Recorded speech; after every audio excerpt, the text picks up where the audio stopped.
Moi j'ai toujours dit depuis le premier jour de cette crise que je serais totalement transparent avec les Français et que si un jour il devait y avoir un problème d'approvisionnement, je leur dirais. Après, on a envisagé un certain nombre de scénarios. Et là, effectivement, on était sur des scénarios de rationnement, où on aurait dit aux Français, vous achetez 2 paquets de pâtes, 3 paquets de pâtes. Après, il y a plusieurs types de scénarios de rationnement, mais on n'a jamais eu besoin de le déclencher. Pour tout vous dire, je ne l'ai jamais envisagé. En pleine nuit, derrière les rideaux baissés de ce supermarché, une armée d'employés arrive désormais chaque jour à 1h du matin.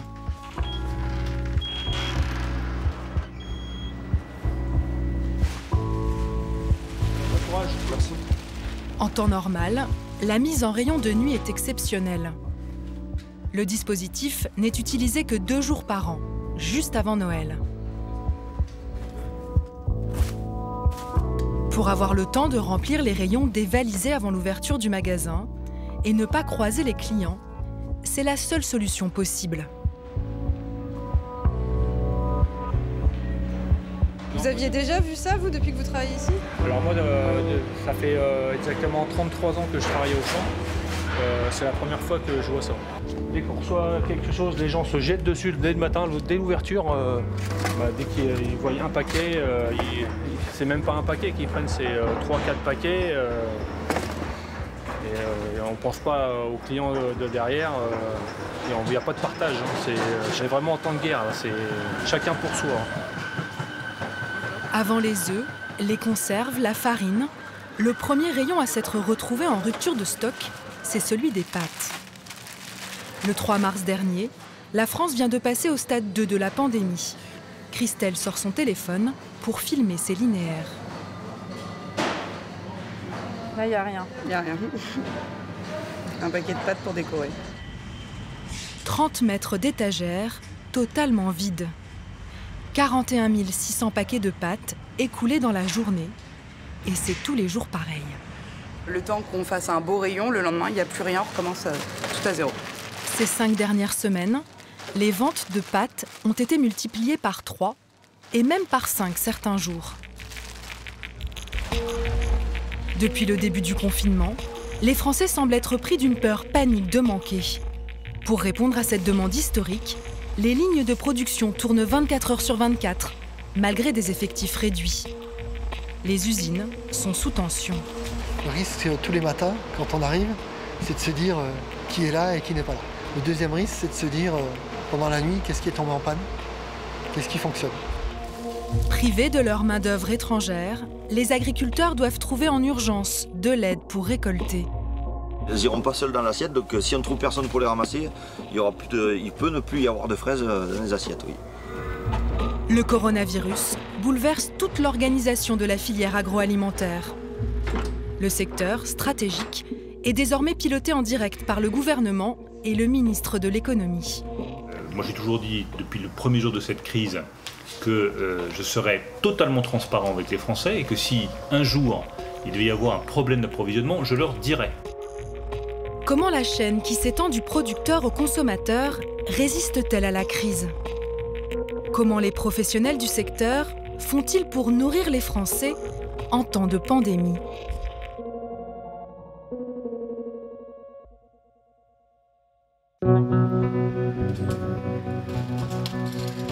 Pour faire ses courses dans ce supermarché, le plus grand d'Europe, aux portes de Paris, il faut s'armer de patience.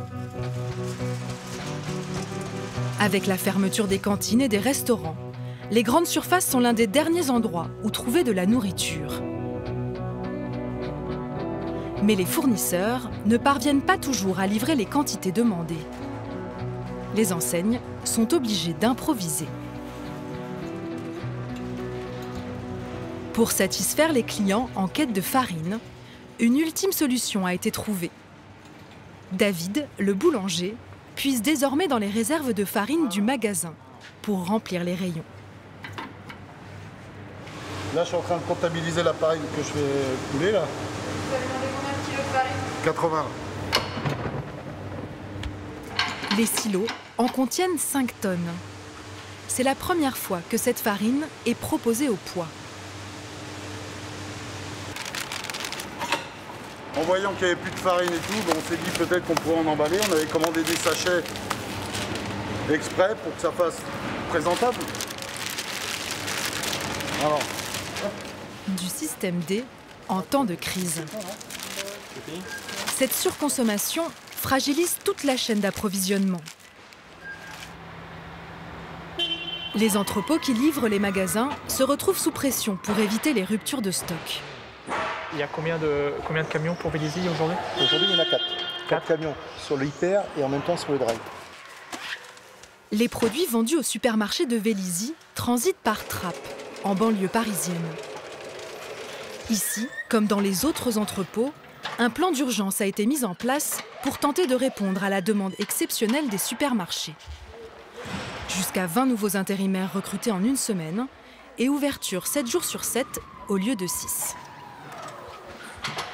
Là, les farines, elles sont où normalement? La farine, elle est implantée là. Tout a été consommé aujourd'hui. On reçoit par jour entre 2 et 3 camions de farine. Et en fait, ils arrivent à peine qu'on les met sur le quai et ils repartent automatiquement au magasin parce que c'est très demandé. On va dire que vraiment la farine classique pour faire les gâteaux, etc., ça vient, ça part. Après, ça va être la farine au blé complet, etc., sarrasin qui va rester un peu plus longtemps. Donc on arrive un peu plus, mais les farines classiques, alors... Vous aviez déjà vu ça? Non. En 24 ans d'Auchan, non, jamais. Tous les jours, les responsables de l'entrepôt font le point avec les directeurs de magasins par visioconférence. Il est 17h15, je te propose qu'on se connecte. Donc moi je me connecte. Ouais, vas-y. Ils scrutent les indicateurs de performance de l'entrepôt. Les magasins sont-ils livrés en temps et en heure? Obtiennent-ils tous les produits qu'ils commandent? On était très bien sur l'ensemble de la crèmerie, on était bien mieux sur tout ce qui est pâte feuilletée, aide culinaire charcute. Une vigilance, c'est une famille qui se dégrade depuis 2 jours, c'est les mouchoirs. Donc soyons vigilants, on ne reçoit pas toutes les demandes de mouchoirs là, depuis 2 jours. Leur plus grosse difficulté, anticiper le comportement d'achat des Français, afin d'éviter la pénurie sur certains rayons. Il va falloir qu'on se prépare en entrepôt à vous réalimenter, à réalimenter vos réserves. Donc on risque d'avoir une grosse journée ou mardi ou mercredi. Sachant que ici on part sur du plus 60 hier et on a plus 100 aujourd'hui. Donc c'est pas... Sur quel marché? T'es à plus 100 sur quel marché? Sur tout, le magasin est à plus 100 aujourd'hui. Plus 100 aujourd'hui. Ok. Plus 100, cela signifie que le magasin a doublé son chiffre d'affaires par rapport à un jour normal. Cédric pensait que cette hausse des achats ne durerait que quelques jours, mais la demande explose depuis 1 mois et demi, sans discontinuer. Un rythme infernal qui se répercute tout le long de la chaîne agroalimentaire. Parmi les industriels les plus exposés à ces cadences sans précédent, on trouve les fabricants de pâtes. La France n'en compte plus que 6. Ils étaient 320 après-guerre. Plus de la moitié de notre consommation est importée d'Italie. L'une des dernières usines françaises se trouve dans le Bas-Rhin, à Marlenheim. Philippe Imburger dirige les pâtes grand-mère. Là, vous avez la phase de mélange de la pâte. Vous avez la semoule et les œufs qui viennent se mélanger dans cette mélangeuse. Et le temps de mélange il est à peu près de 25 minutes. Et ensuite, cette pâte elle va être comprimée à travers un moule qui va donner la forme à la pâte. Alors ici, nous produisons des farfales, des papillons. Ici, nous produisons des torsades. Depuis le début du confinement, il a doublé ses ventes. Il a dû réorganiser toutes ses lignes de production. On a limité le nombre de références. Nous nous concentrons essentiellement sur les formats les plus demandés, les plus faciles, les plus rapides à produire. La coquillette, la torsade, la farfalle, le macaroni, la nouille bouclée. Voilà. Les spaghettis, bien sûr. Les spaghettis, c'est une très grosse vente. Le fait d'avoir réduit le nombre de variétés va faire qu'on va perdre moins de temps pour changer les formats sur les lignes. Et ça fait quelques tonnes de gagner. Ouais. Une autre façon d'augmenter son rendement, c'est d'agrandir la taille des paquets. En temps normal, on fait des paquets de 250 grammes. Donc là, on va plus opter pour des paquets de 500 grammes. S'il est possible d'intensifier le rythme des machines, encore faut-il avoir des hommes pour les faire tourner. La région est particulièrement touchée par le Covid. Dans l'usine de Philippe M. Burger, un quart des 195 salariés sont absents. On est en train de désinfecter des poignées de transpalettes, puisque n'importe quel opérateur est susceptible d'utiliser ce matériel. Dans certains services, c'est même la moitié des effectifs qui manquent, alors même qu'il faut travailler 2 heures de plus chaque jour, et le samedi également.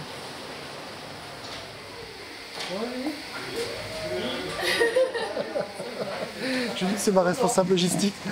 Donc voilà, elle est passée de la logistique à la réception à l'approvisionnement des matières premières d'emballage pour faire le lien par rapport à l'absence de la personne qui était là. Voilà, donc on jongle, on passe d'un poste à l'autre. Ouais, faut être polyvalent. On est polyvalent. C'est tout nouveau pour vous? En fait, je chapeaute la personne qui est là, donc je connais quand même en bonne partie son travail. Mais c'est vrai qu'il a fallu que je me mette vraiment plus sur le terrain, quoi. Vous avez fait des journées chargées, du coup? Oui.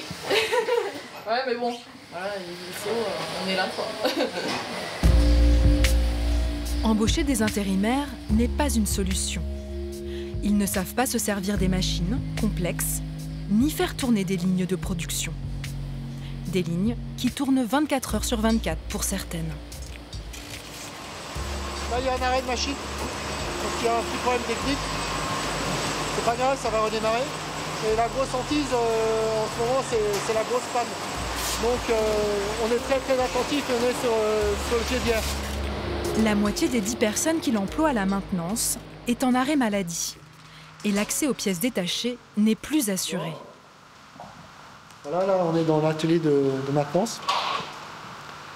Donc habituellement ça grouille de monde, on est une dizaine de personnes. Là ce matin, voilà, j'ai Alexandre qui est là avec son collègue, ils sont que 2.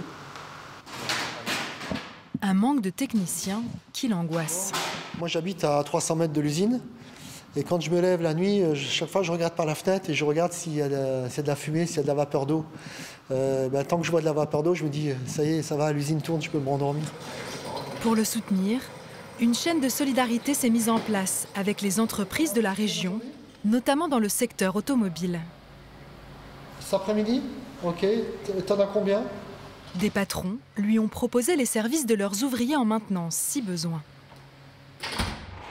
Combien de temps l'usine parviendra-t-elle à garder ce rythme? Pour inciter les industriels à tenir leur rôle, devenu plus que jamais essentiel, le gouvernement leur a envoyé une lettre à chacun. Un courrier aux airs d'appel patriotique pour continuer à nourrir la France. Nous tenions à vous adresser ce message d'encouragement et de reconnaissance du gouvernement de la France pour votre savoir-faire et votre sens des responsabilités. Nous comptons sur vous. Il est indispensable que la chaîne alimentaire perdure pour soutenir l'effort de la communauté nationale. En retour, l'État sera à vos côtés pour traverser cette période difficile. Qu'est-ce que vous avez ressenti quand vous avez reçu cette lettre? C'est une lettre de mission.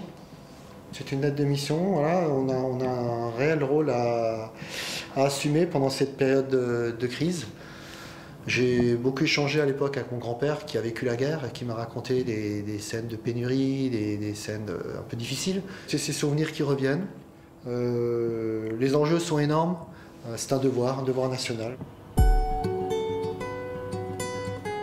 Cette lettre est partie d'ici, du bureau du ministre de l'Économie. Son idée fixe, depuis le début de la pandémie, éviter le scénario catastrophe d'une pénurie alimentaire. Dans l'urgence, Bruno Le Maire a mis en place une cellule de crise avec tous les acteurs de la filière.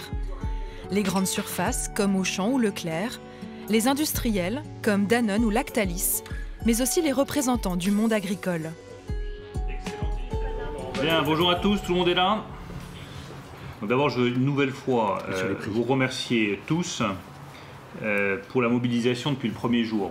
Il faut qu'on continue comme ça à faire notre point quotidien pour s'assurer tout simplement que les Français ont de quoi manger correctement. Tous les matins, à 9h30, ils se retrouvent pour une conférence téléphonique. Exceptionnellement, nous sommes autorisés à assister à cette réunion stratégique. Pendant 34 minutes, ils examinent les points de tension repérés dans chaque secteur. Le dirigeant de la Fédération du commerce et de la distribution ouvre la discussion. Sur les magasins, le taux d'absentéisme est maîtrisé globalement et pas de difficultés en matière de transport dans tout ce qui m'est remonté. Donc en gros, le fonctionnement de la chaîne, continuité, pas de sujet majeur à ce stade. Est-ce que les autres enseignes peuvent me confirmer ou m'infirmer ces chiffres? La représentante de l'Association nationale des industries alimentaires prend la parole. Ce qu'on constate, c'est que la chaîne d'approvisionnement est assurée, alors qu'il y a pourtant des tensions très fortes avec certaines catégories qui s'effondrent totalement. Et donc vous pouvez nous dire plus précisément où ça s'effondre et où la demande est très forte, s'il vous plaît? Les catégories qui s'effondrent sont les produits traiteurs, les fromages, foie gras, confiserie, salade, sandwich. Réduction très forte également sur les boissons alcoolisées. Et pour d'autres catégories, la demande est extrêmement forte. La farine, la presse en. Ça, c'est parce qu'on fait tous. C'est parce qu'on fait tous des gâteaux, ça. Une semaine. Voilà, c'est parce qu'on fait des gâteaux à la maison. Les pâtes, plus 99%, avec un pic la semaine dernière à 100, plus 195%. Le riz qui est à plus 94%, la purée 92% et les conserves qui sont toutes en très forte augmentation. Le ministre donne ensuite ses recommandations. Pas d'augmentation des prix, ni de promotion qui mettrait à mal les petits commerçants, et des fruits et légumes 100% français pour soutenir les agriculteurs. En matière alimentaire, la France est selon lui autosuffisante, même si la responsabilité de l'État l'oblige à imaginer tous les cas de figure. On a ce qu'il faut pour nourrir les Français. Moi, j'ai toujours dit, depuis le premier jour de cette crise, que je serais totalement transparent avec les Français et que si un jour il devait y avoir un problème d'approvisionnement, je leur dirais. Après, on a envisagé un certain nombre de scénarios. Lesquels? Vous avez le scénario dans lequel la chaîne alimentaire se brise. C'est-à-dire que les produits ne peuvent plus être transportés, par exemple, ou alors il n'y a plus suffisamment de salariés dans l'industrie agroalimentaire, ou il n'y a plus suffisamment de salariés dans la grande distribution, ou les commerces de détail sont fermés. Dans ce cas-là, qu'est-ce qu'on fait? Et là, effectivement, on était sur des scénarios de rationnement, où on aurait dit aux Français, vous achetez 2 paquets de pâtes, 3 paquets de pâtes. Après, il y a plusieurs types de scénarios de rationnement, mais on n'a jamais eu besoin de le déclencher. Pour tout vous dire, je ne l'ai jamais envisagé. Mais la fragilité de notre circuit alimentaire n'est pas forcément là où on l'imagine. Car pour avoir des produits dans les rayons de nos supermarchés, encore faut-il pouvoir les emballer. À Dijon se trouve l'usine Tetra Pak. C'est ici que sont fabriqués 80% des briques pour le lait et les jus de fruits consommés en France. Avant d'être vendus en magasin, les aliments doivent être protégés, étiquetés et transportables. Or, en matière d'emballage, la France n'est pas autosuffisante. La demande de lait, elle est là. Elle est là. Vous l'avez en face de vous, à plat. La brique est certes made in France, mais le papier pour la fabriquer vient de l'étranger. Tous les jours, un train arrive de Suède, avec à son bord la précieuse matière première. Assez tendu, c'est-à-dire que si on a un train qui n'est pas livré, on sait qu'on peut tenir 48 heures de production, mais qu'après la production risque de s'arrêter. Donc il est important que ce flux soit régulier. Pour l'instant, tout se passe bien à ce jour, mais on sait que la situation est tendue. Une rupture d'approvisionnement, un scénario que l'usine veut à tout prix éviter. Quand on voit déjà la panique qu'il peut y avoir dans les grandes surfaces, alors qu'il y a tout ce qu'il faut, imaginez si demain on ne fait plus d'emballage, que les gens n'aient plus de lait. On ne voit plus grand monde aller à la ferme avec la petite timbale pour chercher du lait. Aux côtés de la machine industrielle, les producteurs et les agriculteurs sont aussi sur le pied de guerre. Leurs récoltes sont en danger. Il manque de main-d'œuvre étrangère pour travailler, mais aussi de clients. Beaucoup ont fermé, comme les cantines ou les restaurants. Près d'Avignon ce matin, Guillaume Ripper avait prévu de récolter ses jeunes pousses de salade. 4000 mètres carrés de roquettes, de feuilles rouges, de romaines, 6 variétés en tout. Les 3/4 du domaine qui sont prêts à être ramassés. Mais au lieu de les récolter, Guillaume va les broyer. Tu vas passer donc le broyeur entier dans la serre complète, la serre numéro 17 et la serre numéro 16. Oui. Tu broies tout, tu te mets donc en seconde lente et puis tu détruis tout ce qu'il y a. Guillaume a perdu 90% de ses clients du jour au lendemain. Des hôtels, des écoles, des restaurants. Les salades sont restées là, sous les serres. Donner cette marchandise impliquerait des heures de ramassage qu'il ne peut pas se payer. Et pour semer la prochaine récolte, il faut faire place nette. Devant ses yeux, 6 semaines de travail et d'arrosage disparaissent en quelques minutes. On est obligé de tout broyer et la marchandise, tout ce que vous voyez, n'arrivera jamais dans les assiettes des Français et elle va rester en champ, détruite. Pour sauver le reste de sa production, Guillaume n'a plus qu'une solution, vendre au supermarché. Mais il n'est pas équipé pour. Ses clients lui achètent ses jeunes pousses de salade dans des sachets de 500 grammes ou d'1 kilo. Les grandes surfaces, elles, exigent un emballage différent.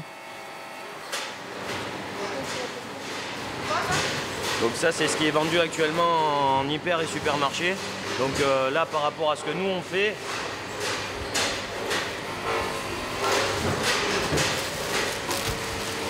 voilà, donc aujourd'hui, ça c'est un conditionnement de 125 grammes en barquette et ça c'est un conditionnement 500 grammes en sachet. Donc là, ce qu'on va essayer de chercher comme solution, c'est d'adapter la taille de nos sachets. Guillaume a reprogrammé sa machine pour faire des sachets de 125 grammes. Hors de question d'investir dans une thermoformeuse capable de produire des barquettes. Cela coûte 400 000 €. Guillaume va donc tenter sa chance avec son emballage non conforme. À 15 km de son exploitation, un supermarché propose aux producteurs locaux d'écouler leur production. Un soutien aux agriculteurs demandé par le gouvernement, un moyen aussi pour les grandes surfaces de parer aux ruptures de stock. Un espoir également pour Guillaume. Chaque semaine, il perd des dizaines de milliers d'euros. C'est capital ce rendez-vous. Ah oui, nous, pour moi c'est vital, puisque au vu des pertes que j'ai générées déjà rien qu'en 2 semaines, là c'est très clair, c'est le bénéfice de toute une année que je viens de perdre déjà en 2 semaines. Donc c'est comme si l'année dernière j'avais travaillé pour rien, c'est une période catastrophique. Guillaume accepte de vendre ses sachets entre 5 et 10 centimes d'euros moins cher à ce supermarché qu'à ses clients habituels. Mais il veut surtout éviter de jeter ses récoltes à la poubelle. D'autant que devant le magasin, des dizaines de personnes attendent, comme partout en France, d'acheter de quoi se faire à manger. Guillaume est soulagé, le rendez-vous s'est plutôt bien passé. Aujourd'hui, les échantillons que j'ai mis vont être mis en rayon pour voir déjà dans l'après-midi si les consommateurs accrochent au produit. Et je devrais recevoir déjà la première commande normalement demain dans la matinée. Donc c'est un très bon rendez-vous. Hein. Depuis, Guillaume a livré 300 sachets en 2 semaines. Pour que cela soit rentable, il faudrait qu'il en écoule le double. Avec la crise, les agriculteurs font aussi face au manque de main-d'œuvre. Les frontières sont fermées.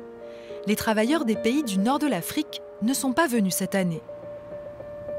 À 30 minutes de là, près d'Orange, il est pourtant urgent de ramasser les fraises. Dans 2 jours, une partie aura pourri et la plante sera abîmée pour les prochaines récoltes. Voilà, ça a bien mûri. La semaine prochaine, il va falloir plus de monde, non? Normalement, oui. Parce qu'il y a l'autre partie qui va attaquer. Après, on va commencer là aussi. Et il va falloir au moins 7 ou 8, 10 personnes de plus, non? On verra, on va commencer avec 5. Sylvain a 3 tonnes de fraises à récolter par jour. On fait venir entre 24 et 25 Tunisiens chaque année pour les 3 hectares de fraises là, à la récolte. Et donc là, cette année, il y en a 12 qui étaient déjà arrivés avant le confinement, avant le problème de coronavirus. Donc ils sont là et pour l'instant ça va. Mais les 12 autres qui devaient arriver à partir du 10 avril ne viendront pas. Et là, pour le coup, on est dans la panade parce qu'il va bien falloir trouver du monde pour compenser ce manque. Et donc, on va dire fin de semaine, début de semaine prochaine, il nous faut trouver 10 personnes, quoi. Les agriculteurs surnomment le Vaucluse le potager de la France.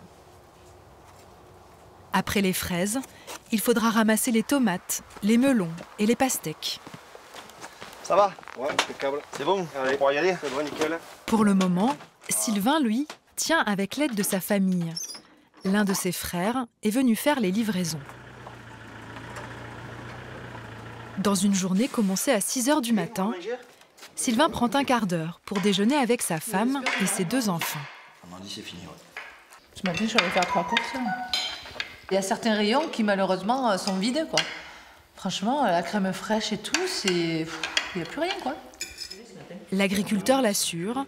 Pour lui, qui est la 3e génération de paysans de sa famille, le pays n'est plus autosuffisant. Près d'un fruit ou légume sur 2 consommés en France vient de l'étranger.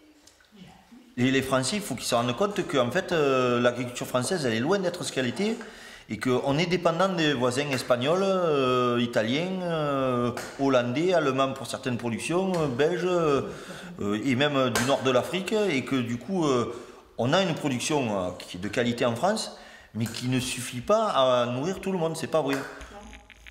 Pour ces récoltes à venir, Sylvain ne pourra pas se contenter de l'aide de sa famille.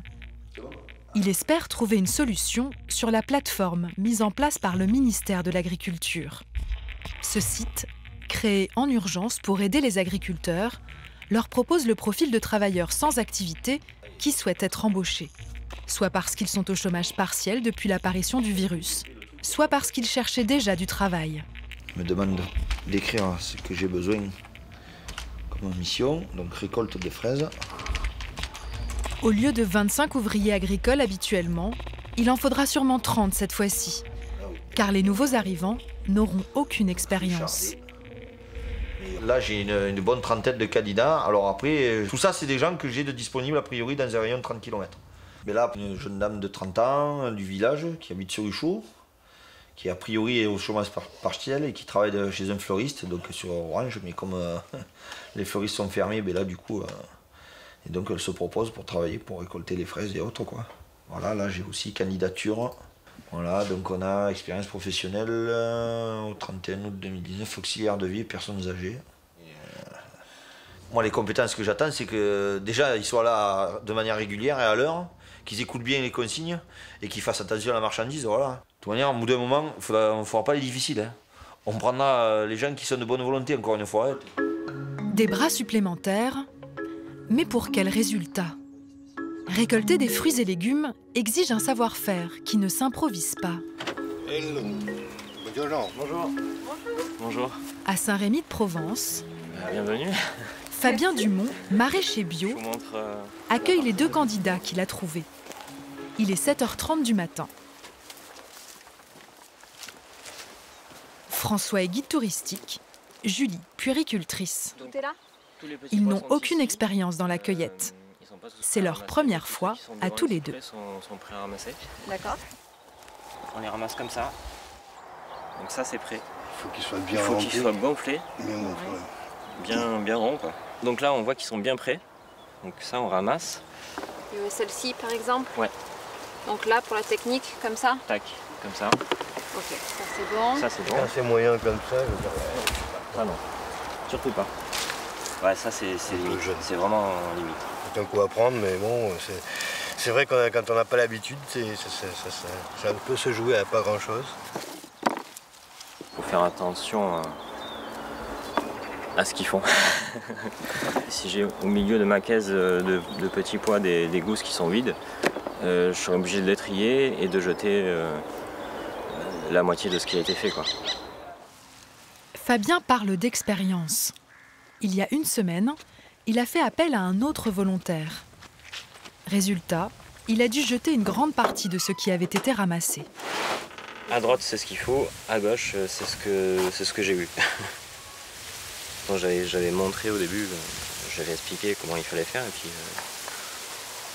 voilà, au bout d'un moment, c'est pas facile à reconnaître en fait. J'avais bien 40 ou 50 kilos. Au prix le moins cher que je les vends, c'était 300 € de perdu. Plus les heures que j'ai payées.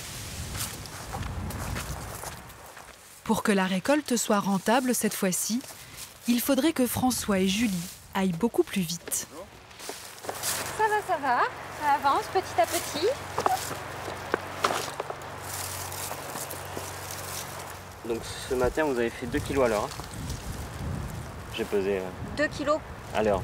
D'accord. Chacun. Ok. Un professionnel aurait fait combien? 5. Si je veux gagner de l'argent, il faudrait ramasser au moins 4 kg de l'heure. Mais pas encore. Ça va le faire.